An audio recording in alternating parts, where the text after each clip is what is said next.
This is our first episode in a two-part series, and part of our season covering unsolved homicides. This series includes discussion of violence and graphic description of murder and of crime scenes. Listener discretion is strongly advised.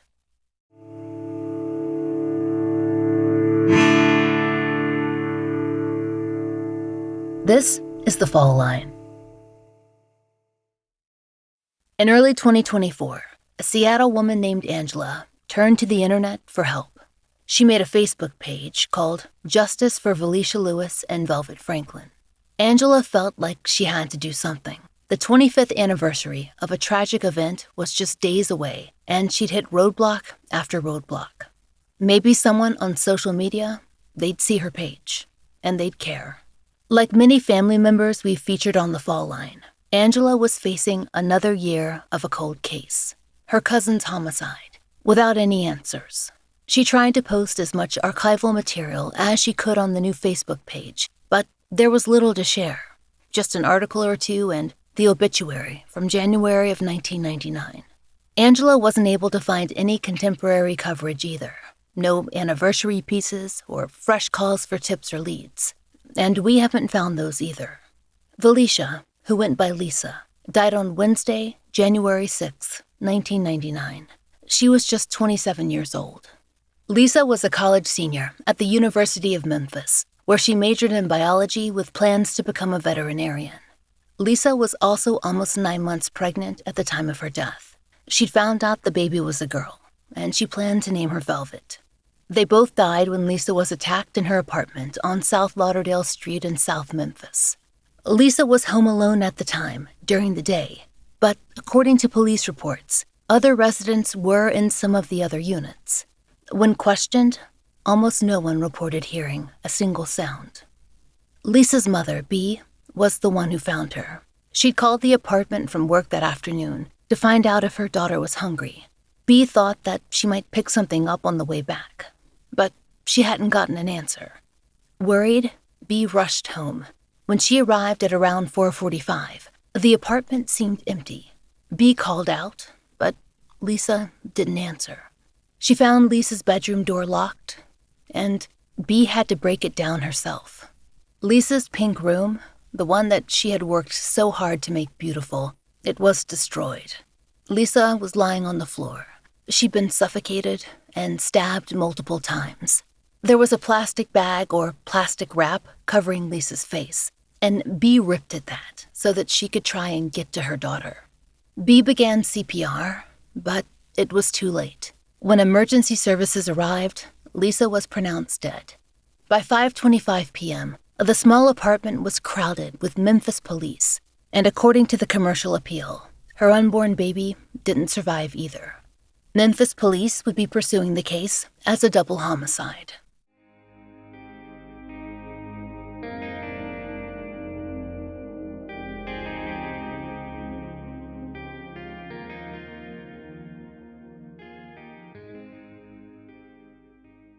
Angela, she wasn't in Memphis when her cousin Lisa died, but that scene haunts her. She's relived it 100 times. From the time she first picked up the phone and heard one of her aunts crying on the other end, to the dozens of times that she studied her cousin's police file, looking for any clue that might help. Like Sheila, the mother of Iman Cannon, who we covered in our last 2 episodes, Angela's location makes things difficult. She spent years following her cousin Lisa's cold case from another state, actually from across the country. But Angela's experience has a unique angle. She spent much of her career in various roles in law enforcement, and that includes administration at a sheriff's office and work at AFIS, the National Automated Fingerprint Identification System that's now a part of NGI, or Next Generation Identification. This gives her more insight into casework than an average citizen. Via FOIA, she herself received Velecia's file, and she also sought out an independent case review. Angela has also spoken to relatives in Tennessee, tracked down former college professors, and looked into local businesses. When you think of a citizen sleuth, Angela is who you should imagine. All told, Angela has been intensively researching her cousin's case for more than 2 years. Before that, she'd spend some time and then take a break for her own mental health. Up until this January, she worked primarily on the case with her son. He helps her analyze everything, each page, each idea, each tiny scrap of evidence. Angela has also regularly reached out to Memphis law enforcement in hopes of receiving updates. Looking into Lisa's case, it felt like something that she was going to have to do on her own. And that task, it sometimes took over everything. But this year, Angela decided that if Lisa's case was going to be solved, she needed a wider audience, and she needed more help. We know that when people know about a case, they care, and they share that information. And Angela believes that the evidence is there, and the witnesses, they're there. It's just a matter of reaching the right people. But after 25 years, that's more than one woman, no matter how determined she is, can achieve on her own. She needs our help, and she needs your help. She needs to make contact with possible witnesses who live now or lived then in Memphis. She needs a strong relationship with Memphis PD. She hopes that is something that she's forming now, in 2024. Like we said, Angela hasn't always lived in Seattle. Her grandparents met in Mississippi, then eventually moved to Tennessee. She said that it was hard going for her mother and her mother's siblings, sometimes. That was because Angela's grandmother had experienced a lot of trauma earlier in her own life. Angela's mother often took on some of the caretaking with her own siblings. That experience created a strong bond between them that carried into adulthood. My mother, she was the oldest girl, so she did a lot of the house chores, and she cooked and kept the family together. My grandmother had a previous trauma, so wasn't a really great mother, you know. My grandfather was wonderful. He stayed and took care of the kids as much as he could. And I guess they moved to Memphis. So that's how everybody ended up in Memphis. As Angela's mother's siblings grew up in Memphis, they remained close. Perhaps the closest, though, were her mother and Angela's Aunt Bee. When Angela was a child, Bee would often bring her two daughters over to play with Angela and her brother. It was before Angela's youngest siblings were born, and she welcomed her cousins' visits. She was desperate to spend time with other girls. She didn't realize that her Aunt Bee might have been doing more than just coming to see her sister. It might also have been a refuge. Lisa has a sister 6 years older than her, and she's 3 years older than me.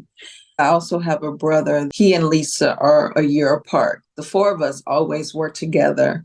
My mom and my younger aunt had a really close relationship. So they were always at our home, always. Every time the weekend came, we would go shopping together. They would seem to be at our house just before the morning cartoons came on good. Sometimes they had all three meals with us, breakfast, lunch, and dinner. My mother was an excellent cook. So whatever we had in the home, my mother always shared with family members and friends, neighbors, and things of that nature. The games that we played were just simple little games that, but we just, played. Lisa was the doctor, and she would take the cat and give it a checkup. And we had to make sure that she had each cat lined up so she could give them a checkup. I thought it was odd at the time, but that was her passion. She loved taking care of animals. I played with a lot of dolls. That was my thing. And the opposite was Lisa was more into her cats and the animals, and I was more into my dolls and making sure I take care of them. And the funny thing about it is she took care of the cats just as well as you would a human. So that was her first love. I know that to be true. Angela lived with her mother and stepfather and siblings, and she remembers it as a stable and loving home. But for Bee and Lisa and Nisi, things were a little more chaotic. Angela says that she remembers a tense relationship between Bee and Lisa's father, one that her own mother didn't approve of. Angela thinks that her mother worried about Bee and the children, and that she didn't like her sister's partner over at their house. Sometimes he would come and pick her up. And to me, it just seemed like he would always come at the wrong time. He would honk his horn, and then you could see the nervous energy, and she would get up and she had to leave. My mother being the oldest sister, and she was protector of the family. She was a spitfire, so she was very vocal, and she did have words with him. He never got out of the car, but she had words with him, and explained to him that she wasn't appreciating the way he treated her sister. And though Angela didn't really understand then, now she thinks back, especially to Lisa, and she remembers some signs that were concerning. I do understand some of the things that Niecy and Lisa went through, and I understand why they wasn't always as happy and joyful as we were. I do want to say this one time, and this is when Lisa was maybe about 7. I noticed that she rocked constantly, and I never understood it. I just thought that was weird that she would constantly rock. And I realized maybe 20 years ago that she was soothing herself.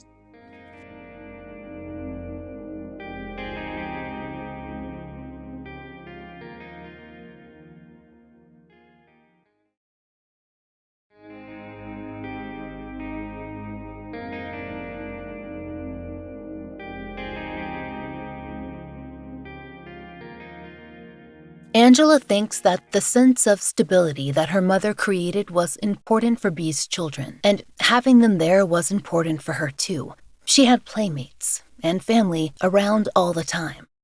I didn't get a sister until I was 12. So having Lisa and Niecy to fill that gap just made it seem like I had 2 sisters. But when Angela's mother and stepfather divorced, her mother made the decision that they needed a big change. A move to the West Coast. When we left to move here, I just remember it felt like I was losing family. My mother went through a divorce, and when she said that she was moving, I didn't think that we were going to move so far away. And so I remember, of course, her sisters tried to talk her out of it, but she was set on giving us a better life. And so that's how we got to Seattle.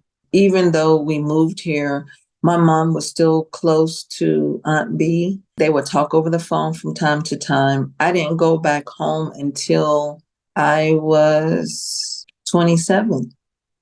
I'm thankful that we moved here. It was a blessing. A lot of opportunities for my siblings, my mother. It was much better than living in Tennessee. It wasn't just about those practical advantages that Angela experienced in Seattle, like better jobs and schools. She also worried about what life was like for her Aunt Bee and her cousins, especially Lisa, who was the youngest. I felt like she kind of got, like we abandoned her, for lack of a better word. And I know that had we stayed, my situation wouldn't be what it is today. And I'm in a good place. And it's all because of the courage my mother had to move across and start a new life. It was hard to adjust to, but I'm thankful every day that she did. But I think that had we stayed, this wouldn't have happened to Lisa. That feeling isn't something Angela can fully explain, except that she thinks that she would have been more fully plugged in to Lisa's situation, and they would have been closer as adults, and that her mother certainly would have been more aware. After all, she always kept her eye on the family. But time passed, and though everyone checked in on the phone, they simply were not able to visit Tennessee like they would have liked. The distance was simply too far. In fact, Angela didn't return until, as she said, she was around 27 years old. It was after her mother had passed away. Then she felt a real need to go to Memphis and to reconnect. She wanted to see them all, aunts, uncles, cousins, and introduce them to her children. Her kids were small then, but she was willing to make that cross-country trip. It felt important. At first, she was relieved when she arrived in Memphis. As she visited her aunts and uncles and cousins, she saw that everyone was doing well. Many had bought homes or moved to neighborhoods that they loved, and they were enjoying their careers or their retirements. She got to play with their children and check in on the older folks. But when she asked about Bea and Lisa, people seemed quiet. Concerned, maybe. Angela knew that her aunt and her cousin, who was in college by that point, they were sharing an apartment. They were both working while Lisa went to school, and she was pursuing that dream that she'd had since childhood of being a veterinarian. It was going to take a lot of time, but Lisa was willing to put in that work. That was something that Angela was proud of. So Angela didn't get that underlying tension, not until she decided to visit them. So then I went to go visit with Bea and Lisa. What was shocking was their situation never changed. You know, it was in the worst part of town you could imagine. Like I said, we grew up and it wasn't in the best place, but this was 10 times worse. And I just kind of found it odd that everybody in the family had a better place to live, but Lisa and Bea still lived in the ghetto. No other way to say it, and it was really bad. But when I did go visit, I never forget knocking on the door, and my Aunt Bea opened the door and she just hugged me. You know, this was my second time seeing her, but she just really held on to me. My kids were 5, 7, and 15 months. And so we walked through the door and Lisa came out of her room and I'm holding the baby. And what she did was she grabbed the baby and she gave me a hug and she told my children to come with her. And they went to her room and I followed, right? Her room was beautiful. She had all her makeup on her chest of drawers and it was pink and she had a canopy bed and, you know, it was really nice, the room was. And she said, so I'm going to spend time with my little cousin. She said, we'll be back. And so I went out and I talked to Bea and she was telling me about how she had survived breast cancer. And she showed me that she had a double mastectomy and we just talked. And then Lisa came out with the baby still on her hip. And she said, I'm getting snacks for them. And she just took them. And it was the love then I saw. She was falling all over the kids. You know, it was just a joy to see her as a grown up. At this time, she wasn't pregnant, had never had a child or anything like that. See, I saw this part that Lisa was very caring, you know, and she and her mother was really close. So it made sense to me now that Lisa was still living with her mom. It was almost like a protection, you know. And I'm just looking around the house and I'm just thinking to myself, what happened? You know, everybody moved on, did better for themselves. What happened with these two? During their visit, Angela says she saw all the best qualities that she remembered in Lisa from childhood, especially her caring nature. They were able to talk some about her school and her plans. She was glad that Bea and Lisa had each other in the apartment, but she was still concerned that they were alone. She worried about them living without any kind of protection. Later on, Angela would find out that Lisa did have a firearm, but that wouldn't make her feel any better. And it didn't end up mattering either. With her aunt so frail, Angela simply felt that the apartment wasn't secure. She didn't know it at the time, but Lisa had come into conflict with some neighbors too. If Angela had been aware of that, she might have pushed harder with the family about finding them a new place to live. But, she says, no one told her anything. It's not that Lisa was one to pick fights out of nowhere, but Angela said there were frequent arguments about loud music playing and people in the halls and alleged illegal activity happening in apartments nearby. I wouldn't say Lisa was a saint, but Lisa wasn't a terror either. You know, living in the situation where we lived, I do know this to be true, and I witnessed this. The neighbors that lived around her, it wasn't a safe place. And it still bothers me that they never got into a place that was safe or comfortable to live. So she did her best with what they had. At the time, Angela couldn't quite understand why they just didn't move. But after a shock in her own life, everything became much more clear.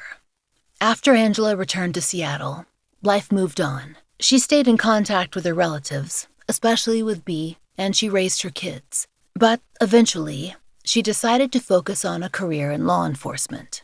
She didn't become an officer, but rather wanted to begin in administration.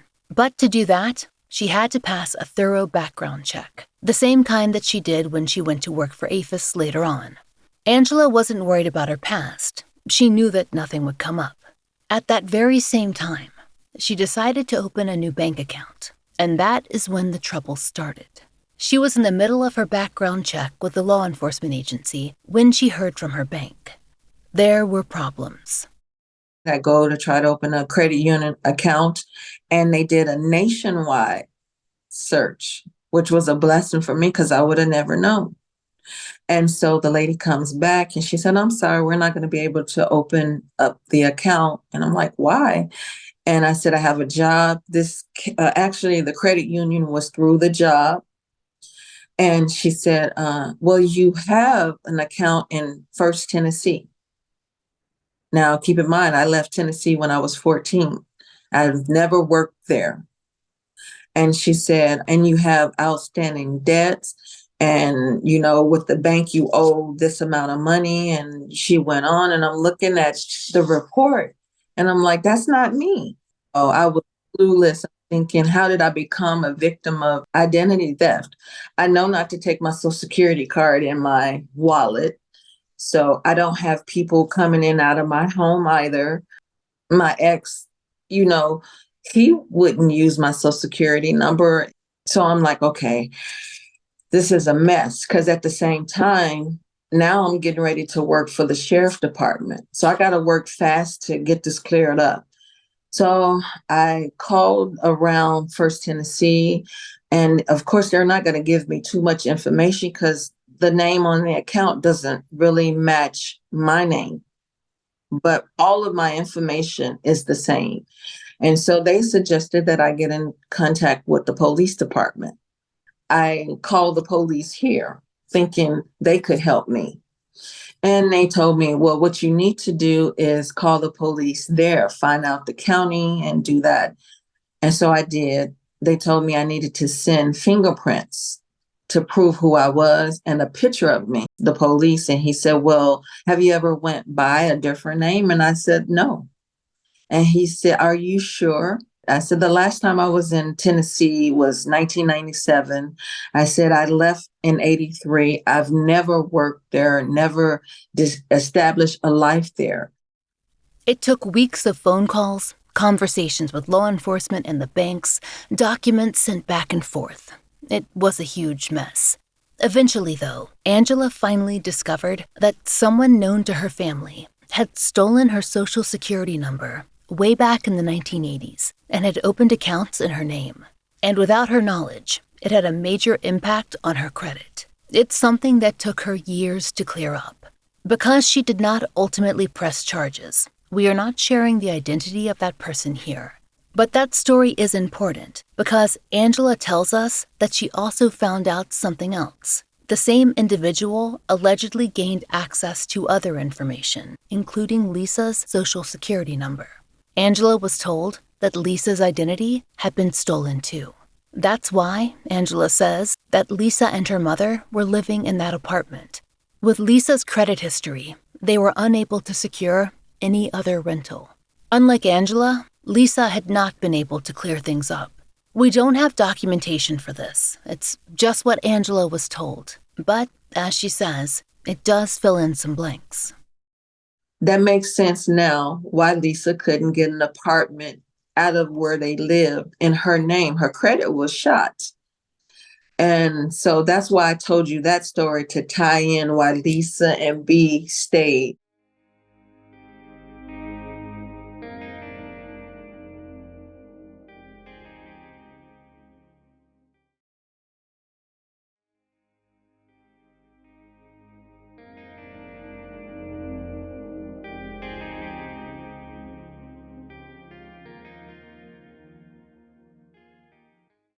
Angela and Lisa didn't get to talk about their shared experience. When she did touch base, it was with B. But during those 2 years of training for her new job and caring for her 3 young children, life got very busy for Angela. And she was still dealing with the effects of her identity theft, too.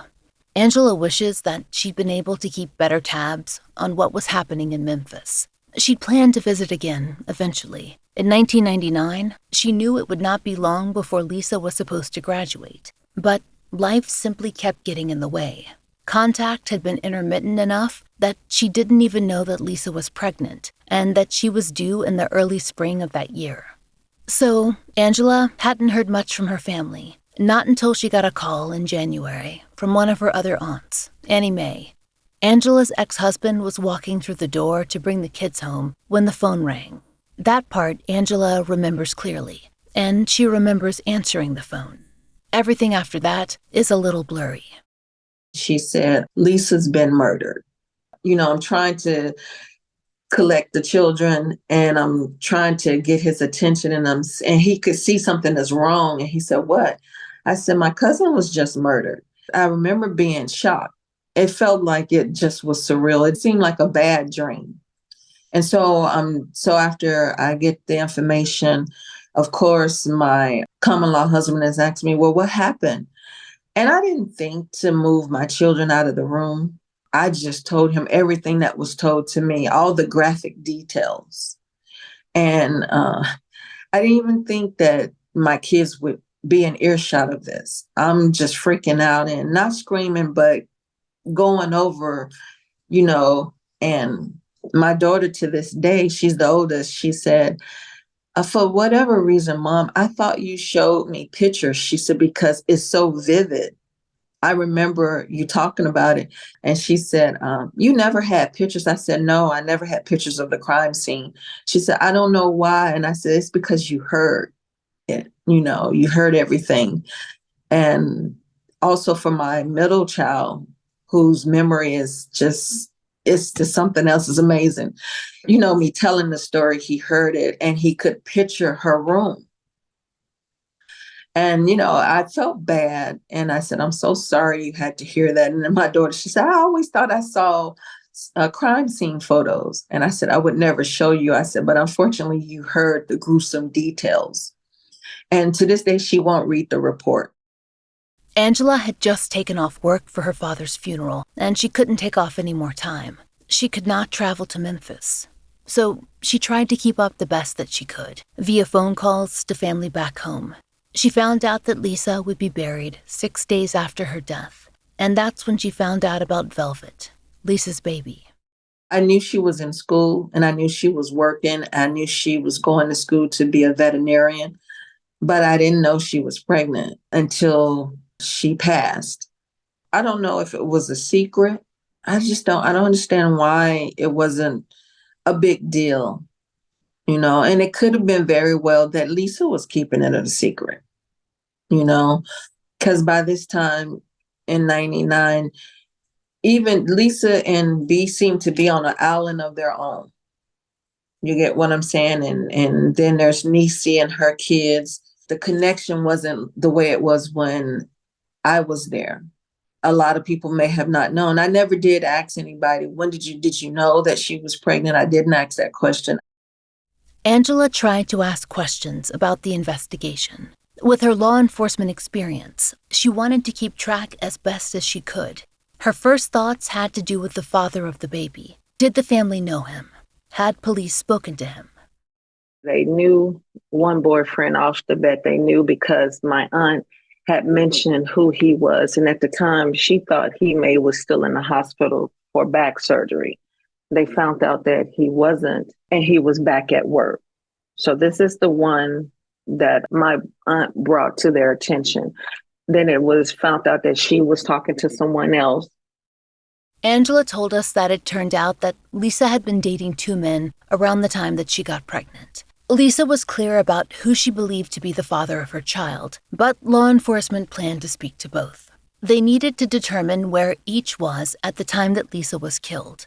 The man who her mother B knew about, he'd been in the hospital due to his back, which should have ruled him out. But That turned out to be somewhat inaccurate.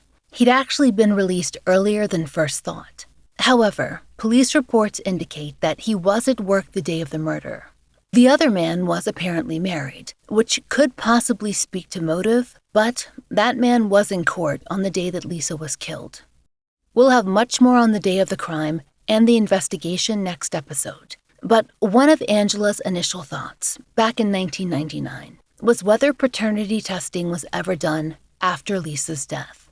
Velvet died at the crime too, and she didn't find any notations about questioning the paternal side of the family. She wonders if that could have been an avenue to gain more valuable information.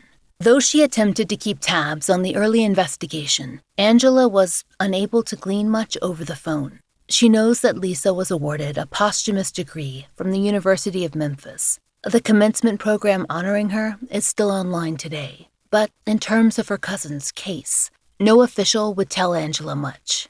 She was only a cousin, and when she called law enforcement, they told her that they could not release information to her. Eventually, she let it go with the police, though she did ask relatives if they'd gotten any updates. She also checked in on her Aunt Bee too. She was worried about her. For years, they talked weekly, but eventually, their calls became spottier. And one day, when Angela picked up the phone, Bee's number was disconnected. And when she couldn't get in touch with anyone to find out what was going on, she turned to social media. She'd been dreaming about Bee. None of it felt right. I had a feeling because I had a dream that something wasn't right. In 2015, I dreamt that she was standing in a green field. She had on all white. And I woke up. Immediately, I got on Facebook and I said, I can't let this go. When Angela messaged Nisi, Bee's other daughter, on Facebook, Nisi explained that Bee had passed away that summer. Bee hadn't had a recurrence of breast cancer. Rather, she died from complications of COPD.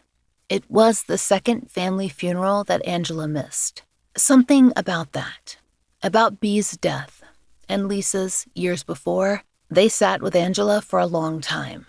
Angela had never known enough about what happened. But now, years later, she felt as though she had some experience, having worked at a sheriff's office and with APHIS. Her children were older, and those answers, they hadn't come when Bee was alive. Angela felt called to pursue it on her own. And so, slowly, she began what would become an all-consuming investigation into her cousin's death. She began calling family members and speaking to them about the case to gather whatever they remembered and to build out as much as she could about Lisa's life in the days leading up to her murder.